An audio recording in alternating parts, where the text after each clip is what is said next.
All right. Welcome back to the show. I got a question for you today, ladies. How are your sales pages converting? Now, think about that. And what if you could double them? What if you could double your page conversions? That's what we're talking about today. So get ready. Go grab a paper and pen because my guest today is going to walk you through a clear step by step on how to do exactly that via a story driven video. If you're like Judy, video, I'm out. I'm saying come on in if you're all in. Okay. Because there's no more time wasting time not knowing what to say or how to do. So I want to introduce Kris Jones to you. She's the founder of Red Door Designs with over 20 years of experience with clients like Nike and Adidas under her belt. She's extremely passionate about helping you and me, women-owned small business owners, that she wants to help us write copy that sells so that we can multiply our revenue and focus on what you do best. Okay. She's been able to achieve incredible transformations for her clients, including increasing revenue by 300%, scaling from 30K months to 300K months, and charging 6x more for the same service. Kris believes that writing copy doesn't have to feel like torture. How many of you, let's be honest, feels like torture? Okay, it doesn't have to. In fact, once you know how to tell a compelling story, it can be fast, easy, and yes, even fun. So let's say hey to Kris. Hello, hello. Hi, Judy. How are you? Hi. Oh, I'm so good.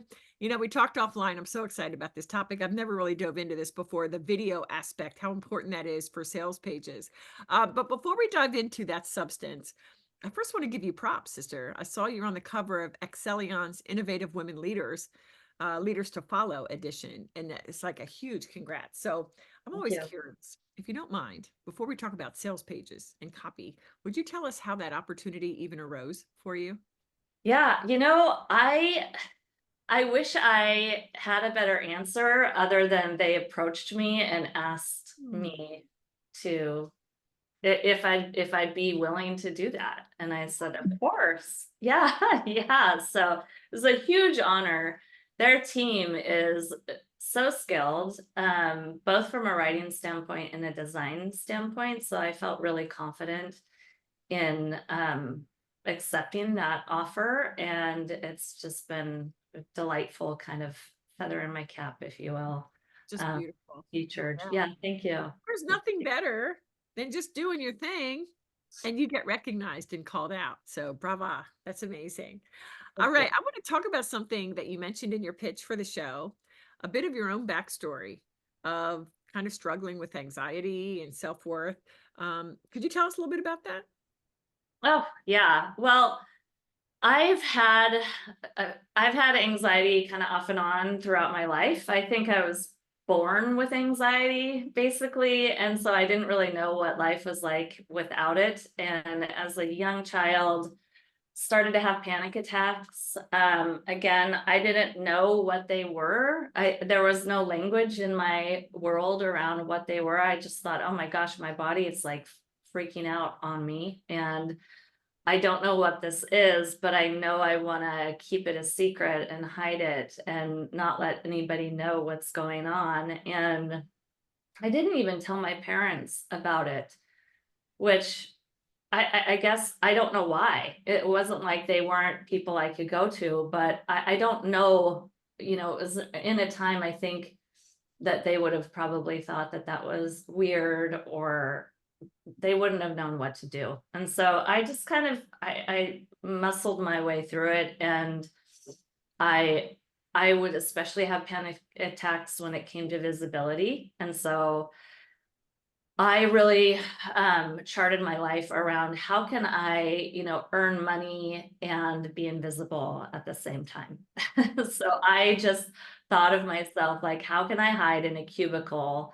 And I would apply to these random jobs that I knew I'd just be pushing papers in a cubicle and just slog through the week and get to the weekend and carry on. But um, that was not, in true alignment with my purpose, right? That was like fear driving me to avoid these um, really torturous, like the cycle of panic attacks. And then if any of your listeners have had them, then you begin to, fear the actual panic attack itself. And so it kind of perpetuates into something like something bigger. And so it wasn't until I got older. I basically, through high school and in my college days, I was involved in choir, which really did help me. It helped me like kind of get in front of people in a safer environment. But it wasn't until like many years into my career that I started to feel confident and safe enough to kind of step out and become more of a leader in my industry. It took a lot of time, it just took a lot of time, a lot of support, a lot of therapy, um, and and my spiritual relationship as well. Yeah, Yeah. because I love what you said. You're like, once I allowed Jesus into my world, things started to change and Yeah. shift for the better. Yes, they did. They did.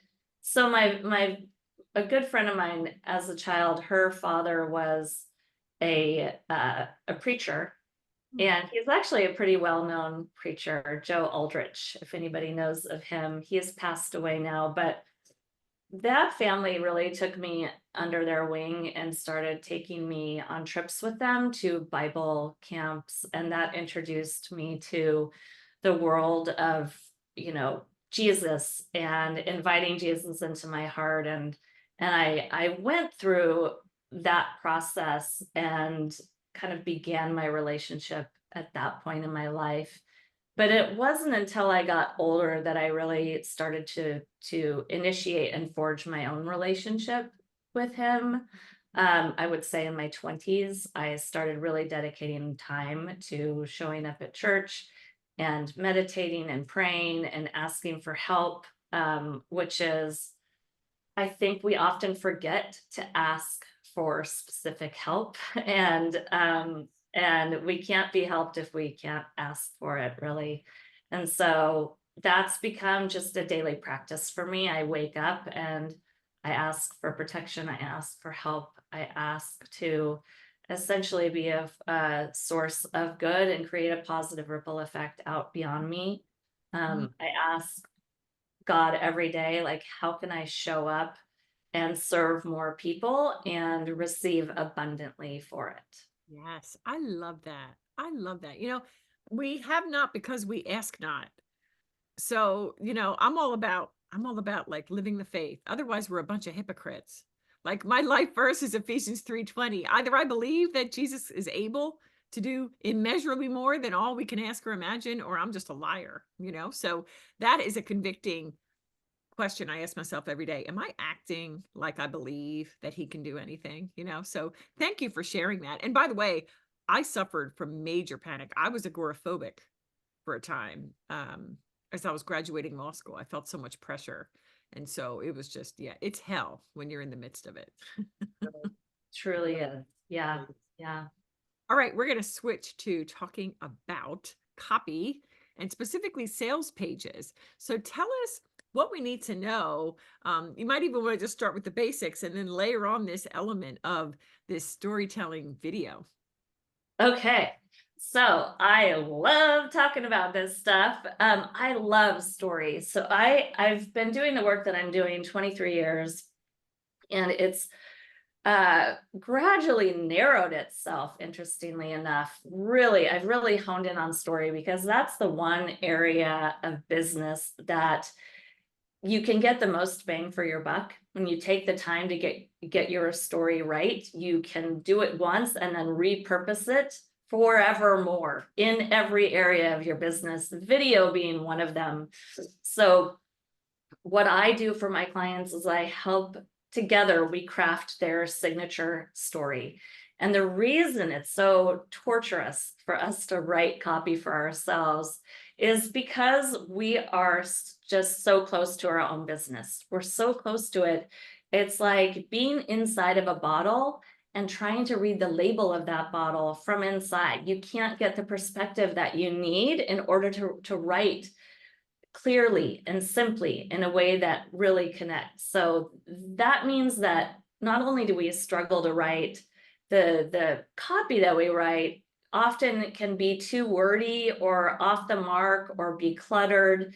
It just doesn't have that concise ability to connect with our ideal client the way that it can if you get help, if you're able to have someone show up and give you the perspective that you need to stand outside your bottle and read your bottle's label. So I want to let everybody off the hook, because I think a lot of people think, I'm just like not a good writer, or I am a good writer, but why is writing for myself so darn hard? And I want to let everyone off the hook and say it's hard for everybody. It's because it's a perspective problem. It's not a copywriting problem.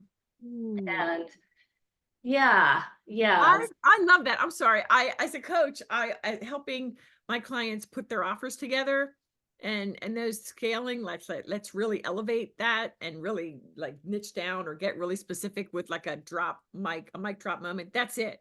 Your copy issue isn't about the copy, it's perspective issue. And so I love that. Oh my gosh, preach, sister. Keep going. I'm sorry. Hallelujah. All right. So your signature story, and there's a lot of confusion around this too, is everybody knows, okay, I need a story. I need a story. I keep hearing about story everywhere, right? I need one. Your story isn't even about you. When I talk about story, what I'm talking about is inviting your potential clients into a narrative where your clients play the character of the hero and you play the character of the guide. And so we want your story to really be about them. When you write your sales page and they show up to your sales page and you make them the center of the story, you show that you care about their struggles and that you get them and you care about their success more than your fancy way of solving their problem. That is a very different way to move through a sales page. That's how we begin to create authentic connection, and they begin to trust you and they begin to feel resonant with you and a connection with you. And those components are why people decide to work with you. They don't decide to work with you because you have the most authority or that you're the best of the best at what you do. People want to work with the people they trust and that they feel the most connected with.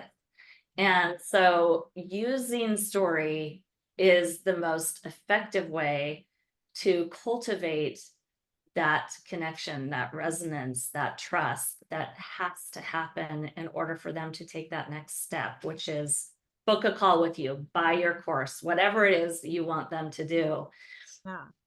Okay, I have a question. Let me see how to phrase this. So, story, can I just be really real with everybody? I there was a part of me, it's becoming less and less. But there was a part of me that considers story a bunch of baloney, like let's get to it. Like I'm a let's go kind of girl. So, have you ever been at a conference or somewhere and somebody's on stage and they just keep like telling story? It's like I almost feel like they're BSers. It's like, get to the point. So I know, believe me, I'm all in on storytelling, but can you help us for those of us that may be thinking this way? I'm sure I'm not alone. Like, what's the first step to really diving into again that focus on the client as the hero? Mhm. What is the beginning of clarity to really find the beginning of the story or even how to begin to write this story? So what you're talking about, if you're at a conference and somebody is like telling a story here and a story there, they're likely telling teaching stories, and it's often about their own personal life. And there is a time and a place for teaching stories, but I'm talking about get to the point kind of story. The story that I teach and preach and that I've dedicated my life to is a very much a less is more, get to the point.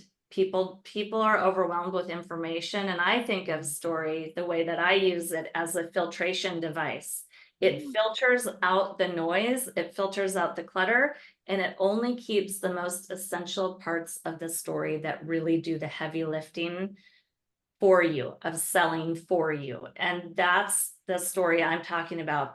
Every movie, every book you've ever read begins with a hero that has a problem they don't know how to solve. Your clients are the hero, and they are stuck with a problem they don't know how to solve. Eventually, they meet a guide. You are always the guide. You are the Yoda, and they are the Luke Skywalker, right? So they eventually meet you. You are the guide. You give them a very clear 3-step plan. The plan that you give them reminds them that getting from their problem to their success isn't going to be so hard. It's not going to be an impossible marathon. It's just going to take 3 simple steps, and you can show them the way. That's the thing. The plan is the thing that inspires them to take action. That's how we know our sales page is working. People are clicking on the call to action, and we're getting notifications in our inbox. Oh, booked a call, booked a discovery call, booked another discovery call. People are clicking on that call to action, and we pull them through the story by, number one, pulling them in initially by talking about their struggle, really helping them feel seen, helping them feel heard, and then also painting a picture of a brighter future of what's possible for them, showing them what their life is going to look like after they work with us. This is not about us and the features of what we do and how we do all this. It's what's their life going to look like after? It's our job to paint that brighter future of success for them. Now, they are even more likely to click on your call to action if they know it's going to help them avoid failure. So we also want to weave in some copy around the fact that we've got you. We're going to prevent you from experiencing failure in whichever, depends on the business, how we would phrase that. But ultimately, underneath that strategy is failure can happen. We're gonna help you avoid that. And so by combining all these ingredients, the hero, their problem, the guide, the plan, the call to action, the stakes, what's at stake, the success, and the failure, those are the core essential ingredients of every story. And when we have them all together, it's like the best pot of chili that you've ever eaten. It has all the best ingredients of chili. You can't fill a pot up with broth and say, come on, kids, it's chili time. You don't have all the components of story. And I like to also think of each of these ingredients as a potential hole in your boat. When you don't have one of these ingredients, it is a hole in your boat, and you're going to be bailing water instead of getting to that wonderful paradise of an island that you want to get to. And so when you've got 8 holes in your boat, meaning you're missing 8 different components of story, you're going to get nowhere pretty quickly. Right. Oh my gosh. Okay. The 4 essential ingredients to story. That right there was golden. Okay. So tell us, if you would, what is the magic, quote unquote, of the video? Why video? Well, so much, so much magic with video. So really, truly, your sales page in general is going to be telling a full story if it's done well. And I call this your signature story. So you write it once, it's on your page, and then you get to repurpose that. So the reason we want to do video is because most people are afraid of video, including probably a lot of people in your audience, including myself, right? It's uncomfortable, but so many people avoid it that if you take the time even to do a 1-minute video, people get to know you better. Again, we're looking for trust, we're looking for resonance, and so much comes through in video around your tone of voice, your body language, your confidence, and that can't really be captured in a still photo. And so when you watch even a 1-minute video of somebody, all of a sudden you feel like, oh, we've just had coffee. Like we've already had coffee together. And so people begin to feel like they kind of know you, and people want to work with people they feel like connected with. So that's the power of why you need a video. And what I do, I write video scripts for every client because I believe it's that important.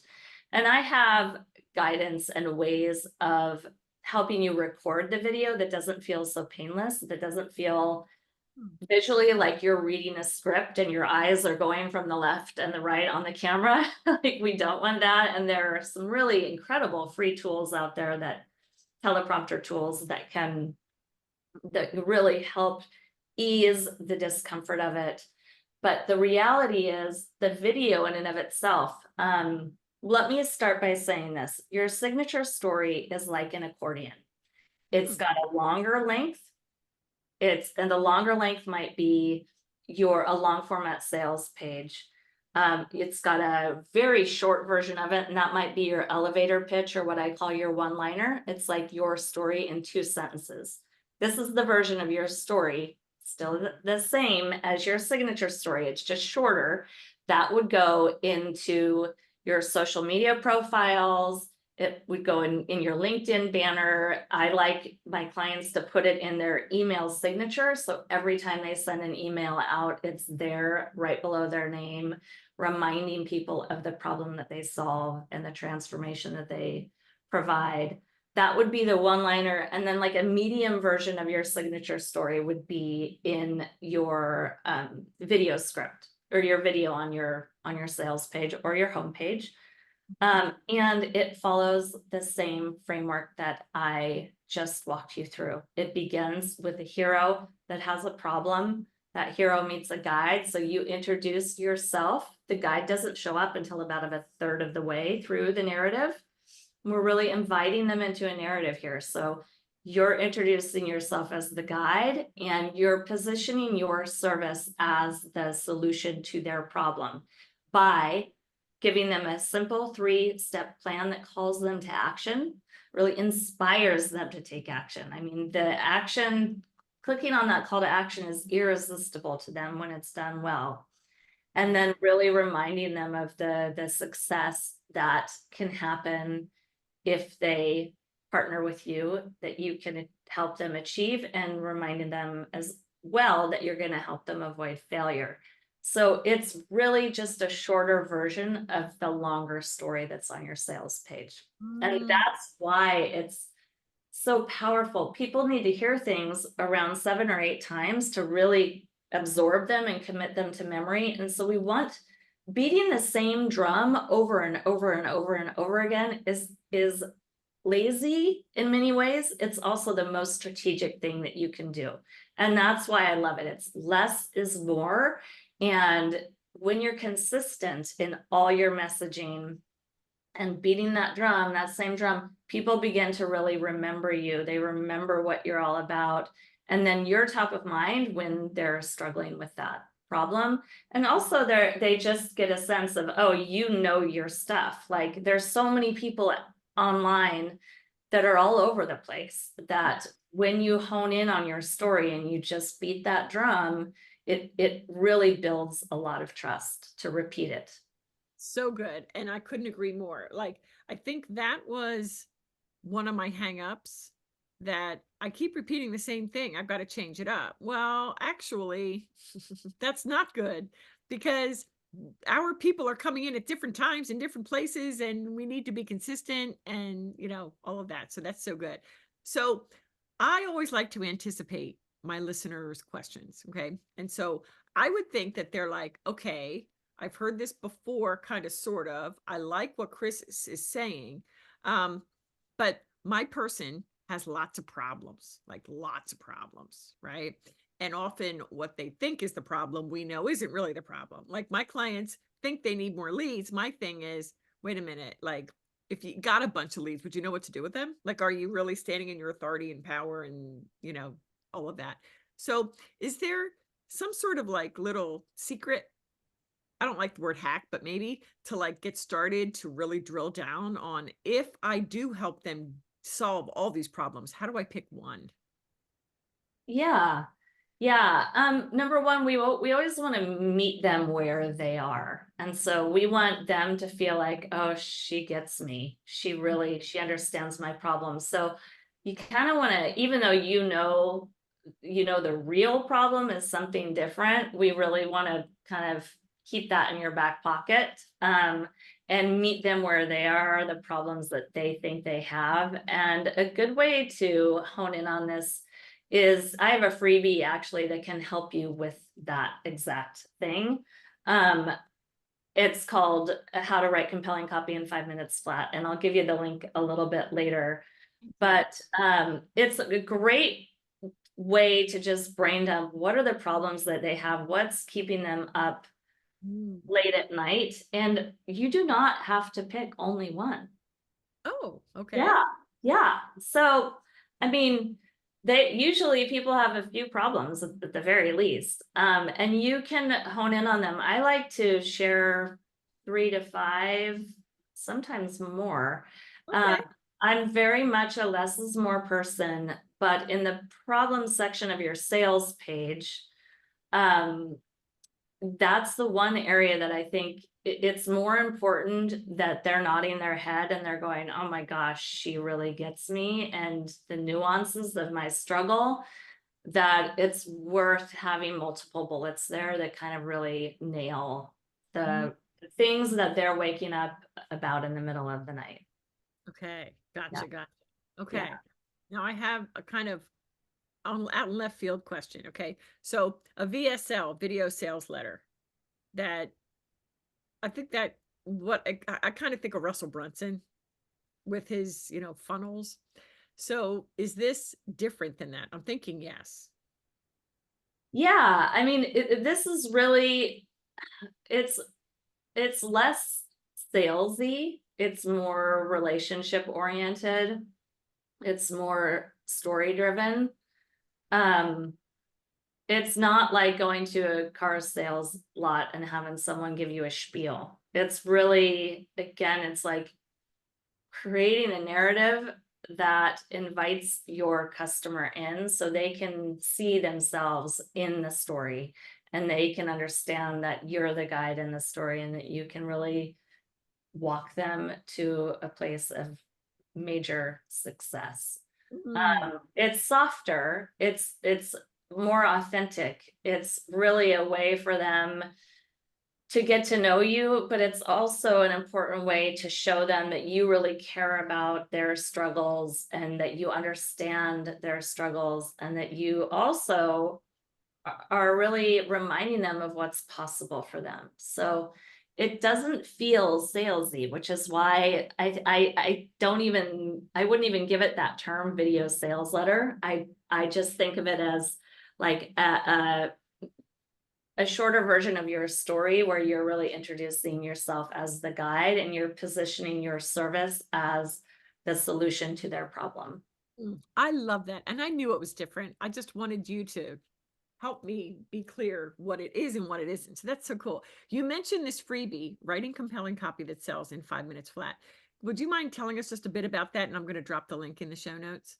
Absolutely. So your signature story can be told on your full sales page. So that's like your long format sales page. Your video script that I write for all my clients is, like I said, it's the medium version of that. It's a shorter version of your story. And then the shortest version of your story. So when the accordion is condensed, the most that it can be condensed, it's 2 sentences long. And I call this the one-liner because it's the shortest version of the story. It's a great way to answer the question, what do you do? It's a great way to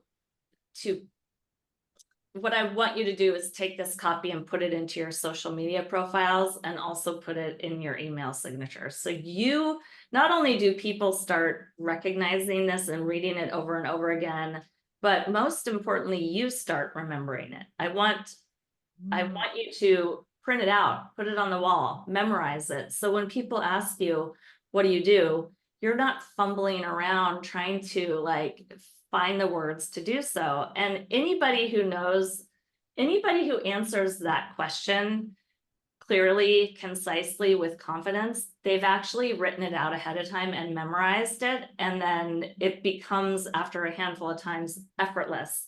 And so that's what my freebie is all about, how to craft a very compelling one-liner, which is the shortest version of your story. And it doesn't have to take very long. In the freebie, which is at my website, reddoordesigns.com, and there's a button at the top that just says free guide. You can go there and get that. It's a 5-minute video with a worksheet, and the worksheet is only 1 page long, will not take you more than a handful of minutes. It's a place for you to brain dump a lot of the things that we've talked about today. You're gonna brain dump the problems, all the different problems they have. You're gonna brain dump how to position your service as the solution. And I'm going to hold your hand every step of the way. And then we're going to paint a picture of a brighter future. So it's like the core components of story. And then I'm going to show you how to combine it all into a narrative that's very clear, short, and concise. Then you're going to be able to keep that document and use it as a jumping off point for your own sales page, or anytime you need copy for your business. That can be a really powerful worksheet for you to reference. That is one you do not want to miss, ladies. reddoordesigns.com. I love that this will help you to get clarity and be concise in the way you communicate what you do, who you serve, and how you do it. That's so good. Well, Kris, as we're running out of time, what is the best place, besides grabbing that freebie, how is it best for us to connect with you? The best thing to do is to go to my website, reddoordesigns, Red Door Designs with an S at the end, and click on the blue button in the upper right-hand corner that says book a money-making messaging call. And those calls are completely free. It's 40 minutes with me. We're going to talk about story. We're going to look at your website, and I'm going to show you how to apply story to your own website. So you become aware of, like, where are the holes in your boat? Where do you need to plug things up? And so that's what I would highly recommend your listeners do. Okay, awesome. All right. Well, listen, Kris, this has been fantabulous. I can't wait to check out this freebie. Thank you so much for being here and for being so willing to be vulnerable about your relationship with Christ, the anxiety, and of course, about your expertise. So thank you. Thank you so much. Oh, Judy, thank you so much for having me. It was such a delight to be here. Oh, my pleasure. All right, ladies, this is another good one. Go right now to reddoordesigns.com and also search me on social if we're not connected at Judy Weber Co. I need to connect, and I'd love to hear your feedback on this episode and what you think of the show. And if you know of other guests, if you have topics that I have not yet covered, I think I've covered like a lot, but if you have ideas, let me know. I want to hear from you. So thank you for listening. We'll see you next time.